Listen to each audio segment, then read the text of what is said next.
Hello, नमस्कार. तुमचं सगळ्यांचं पुन्हा एकदा माझ्या एका नवीन ब्लॉगमध्ये स्वागत करते. तर इथं मी डायरेक्टच बोलत होते, पण जसं की तुम्ही आता कालच्या व्हिडिओमध्ये बघितलंच असेल, संचितचा किती गोंधळ असतो आणि एक कमेंट पण आली होती, की "बापरे! किती गोंधळ असतो, माझं तर डोकं दुखायला लागलं." तर दिवसभर संचित असाच असतो आणि आम्हाला तर सवय झाली आता.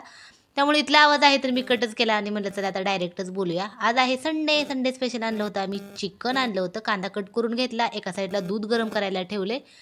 आणि नंतर आता चिकनला पहिलं हळदी मिठामध्ये शिजवून घ्यायचं. कांदा बारीक कट केलाय आणि आता जे मी चिकनमध्ये कांदा टाकते ते आता जास्तच कट केल्यानंतर मी कांद्याचा कसलाच वापर करत नाही. सध्या असं करायला लागले मी. नवीन-नवीन पद्धतीनं करत असते चिकन अधूनमधून. तेच-तेच म्हणजे रेसिपी असली की मग म्हणजे सेमच लागतं. थोडं वेगळं केली की रश्श्याची पण टेस्ट थोडी वेगळी लागते म्हणून. तर आता कांदा कट करून घेतला, लसूण सोलून घेतला. इथं आहे थोडंसं खोबरं. खोबरं जे लागते तेवढं साईडला काढून घेतलं आणि आता मसाल्याची पण तयारी करायची आणि तोपर्यंत चिकन पण शिजते. तर चिकनला लवकरच आणायला गेली होती. संडे म्हणलं की गर्दी खूप असते आणि नंतर मग एक 10-15 मिनिटं बसावं लागतं. त्यामुळे मी लवकरच गेलते. 10 वाजताच गेलते आणि 10 वाजता जाऊन घेऊन आले. येता-येता मला 2 मुंगूस दिसले होते. तर मुंगूस सोसायटीमध्येच होते. एक मांजर होतं आणि मांजराच्या मागं-मागं फिरत होते. मला तर आश्चर्यच वाटलं. वाटलं मांजराच्या मागं का बरं फिरत असतील बरं? आणि मी व्हिडिओ पण काढला होता, पण झालं काय, काय माहिती दिसतच नव्हते त्या व्हिडिओमध्ये. त्यामुळे मी काही म्हणजे हे केलं नाही, दाखवलं नाही तुम्हाला. दिसतच नाही दाखवून तर काय करायचं त्यामुळं. पण मोठीच्या मोठी होती आणि असं म्हणतात, की मुंगूस बघितल्यावर दिवस थोडा चांगला जातो. थोडा म्हणजे काय चांगलाच जातो आणि माझा तर खरं दिवस गेला चांगला. छान वाटलं, फ्रेश वाटलं. असं तसं मी रोजच खुश असते, असं नाही की खुश म्हणजे रोजचा दिवस माझ्यासाठी चांगला असतो. आणि माणसाने सगळा रोजचा दिवस आहे तर मस्त हसून, खेळून, एन्जॉय करत जगायचं असतं. त्याला काय एवढं नाहीतर खूप जण कसे असतं इतकी खुश अशी नसते. तसं बऱ्याच जणांना टेन्शन असतं, तर टेन्शन वगैरे काय घ्यायचं नाही. बिंदास आपलं राहायचं, खायचं, आहे तसं एन्जॉय करायचं आणि टेन्शन हे माणसाला नेहमी दुसऱ्यांमुळेच येत असतं. आता किती जरी झालं तरी आता असं बरेच जण असतात, की असं दुसऱ्यांचं कोणाचं पण चांगलं बघितले, की असं वाटतं, "अरे बापरे! ह्यांच्याकडं आहे, आपल्याकडं काही नाही." असं तसं. आणि हे सगळं बघितलं, की मग थोडंसं मन नाराज होतं. त्यामुळे काही नाराज व्हायचं नाही. आपल्यापेक्षा ज्यांच्याकडं काहीच नाही त्यांचा विचार करायचा आणि खुश राहायचं. तर माझं तर तसंच असतं बाबा, काही नसतं. आहे त्यात खुश असते. मला तर कुठं फिरायला सुद्धा मिळत नाही, तरी पण काय नसतं. निवांत खायचं, प्यायचं, बसायचं. तुम्हाला तर माहितीच आहे माझं किचन. तुम्ही आता जे कोण माझे डेली ब्लॉग बघता त्यांना सगळ्यांना माहिती आहे. मी कधीच कुठं फिरायला जात नाही आणि गेले तर ते तर काय गेले की दाखवतच असते मी व्हिडिओ वगैरे काढून. होतच नाही फिरणं. आता तर संजयचे पप्पा पण नाहीत, ते पण गेलेत.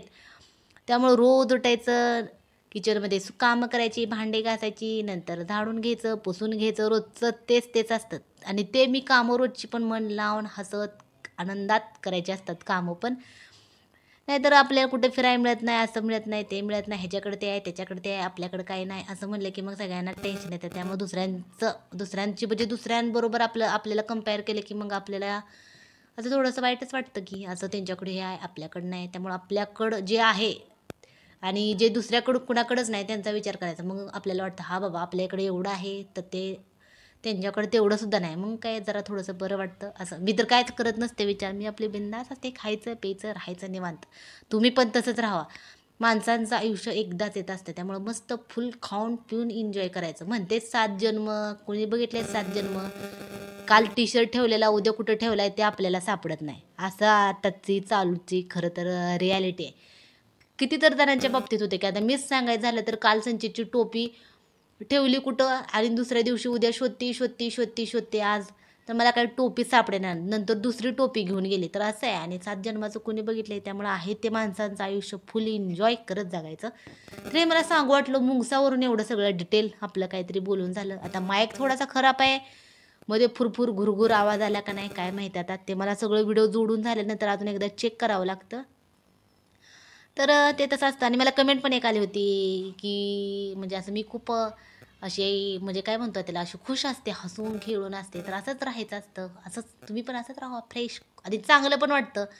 आणि त्यात आपण दुसऱ्यांचा विचार करत बसले, की मन दुःखी होतं, करमत नाही. असं बऱ्याच जणांना होतं आणि खूप जण पण तसे आहेत.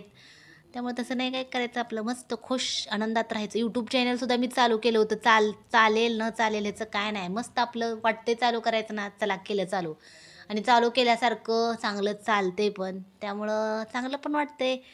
त्यामुळं कुठली पण काय पण आपण करत असेल तर म्हणजे निस्वार्थीपणाने करायचं. काय स्वार्थ त्याच्यात म्हणजे असो मला ह्याच्यात फायदाच पाहिजे. करत राहायचं. झाला फायदा तर ठीकच आहे की. आणि होतंच आपण करत राहिलं. कुठली पण एखादं काय पण असू द्या. ते आपण रोज करतोय, मन लावून करतोय. मग ते आपण एखादं काय पण काम असेल ते करतोय, तर त्यातून आपल्याला जास्त राहायला थोडा तरी फायदा मिळतोच. तर ते तसं आहे. त्यामुळे मी यूट्यूब चॅनल ज्यावेळेस सुरुवातीला चालू केलं होतं, त्यावेळेस कुणाला माहिती पण नव्हतं की मी यूट्यूब चॅनल चालू केले आणि मी कुणाला सांगितलं पण नव्हतं आणि मला सांगायचं पण नव्हतं. कारण आपल्या घरातले जवळचे असं सांगितलं, की आता YouTubeवर कसं बोलावं लागतं वगैरे. मग ते सुरुवातीला जरा त्यांना पण वेगळंच वाटतं. शेजारचे असतात, घरातले असतात. मग उगाच असं वाटलं, की दुसऱ्यांना सांगून स्वतःचं हसू करून घेण्यापेक्षा कोणालाच सांगायचं नाही. त्यामुळं मी घरात माझ्या मिस्टरांना फक्त मी विचारलं होतं, की "हां बाबा, मी YouTube चॅनल चालू करू का?" तर सुरुवातीला ते पण नकोच म्हणले. नंतर म्हणले, "ठीक आहे, कर." तुझी इच्छा असेल तर. त्यामुळे मी त्यांना विचारून मग यूट्यूब चॅनल चालू केलं आणि नंतर मग हळू व्हिडिओ टाकत गेले. व्ह्यूज चांगल्या येत गेल्या आणि नंतर मग माझा एक शॉर्ट व्हिडिओमधला एक व्हिडिओ आहे, तर त्याला चांगल्या व्ह्यूज मिळाल्या होत्या आणि तो व्हायरल झाला होता आणि त्या एका व्हिडिओनी आमच्या घरात पण कळलं, म्हणजे माझं यूट्यूब चॅनल आहे आणि माझ्या आवाजावरून विशेष म्हटलं तर ओळखलं होतं.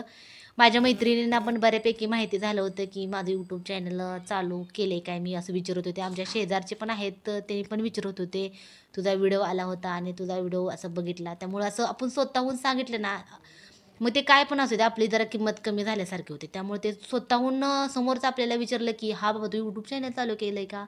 मग जरा कसं आपल्याला पण चांगलं वाटतं, "हां बाबा, आपले व्हिडिओ तिथपर्यंत पोहोचलेत." असं. त्यामुळे ते काय पण असू द्या, काम आपण करत राहायचं. जे काय आपण करतोय ते आनंदात, हसत, खेळत, एन्जॉय करत करायचं आणि आपल्याच्यानं होईल का नाही, कसं होणार, हे जर विचार करत बसलं, तर मग ते आपल्याच्यानं काहीच होत नसतं. तर हे असं आहे. मी पण तसंच करत असते. आता संजयचे पप्पा गेलेत, कसं असेल तसं सगळं माझे मी मॅनेज करत असते. असं नाही की आता आजोबा आहेत, फक्त संचितसाठी असतात. बाकी सगळं माझे मीच करत असते. बाहेरचं, घरातलं सगळं. त्यामुळे आता संचितचे पप्पा कुठे गेलेत ते पण तुम्हाला मी लवकरच सांगेन आता.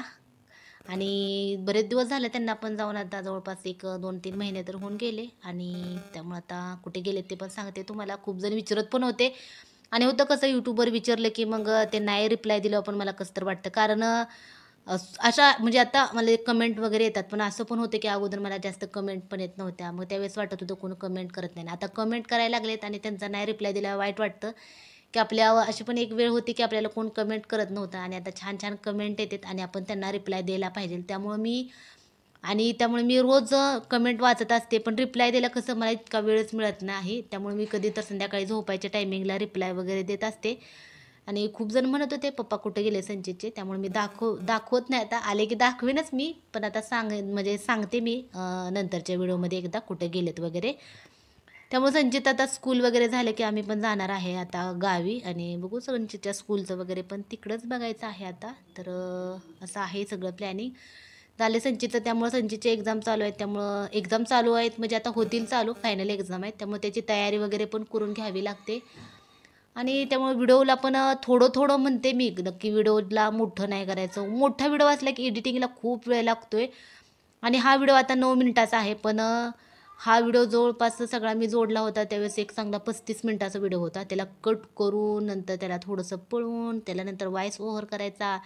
हे सगळी प्रोसेस करायला चांगलं दीड पावणे 2 तास लागतात. नंतर तिथून पुढं सेव्ह करायचा, तिथून पुढं अपलोड करायचा, थंबनेल तयार करायचा. त्याला पण एक जवळपास थंबनेल तयार करायला पण अर्धा पाऊण तास जातो. तर इतकं आहे YouTubeवर आपण म्हणतो, पण वाटतं तेवढं कुठलंच काम सोपं नसतं आणि कुठूनच सुखासुखी पैसा येत नसतो. सगळ्यांना वाटतं YouTubeवर व्हिडिओ टाकणं म्हणजे सोपंच असतं. व्हिडिओ काढणं खरं खूप सोपं आहे, पण त्याला एडिटिंग करायचं म्हणल्यावर भरपूर वेळ लागतोय. आणि एक जणांनी विचारलं पण होतं, की YouTubeवर तुम्ही व्हिडिओ कसं काढता? तर माझ्याकडे खरं सांगायचं झालं तर एकच फोन आहे.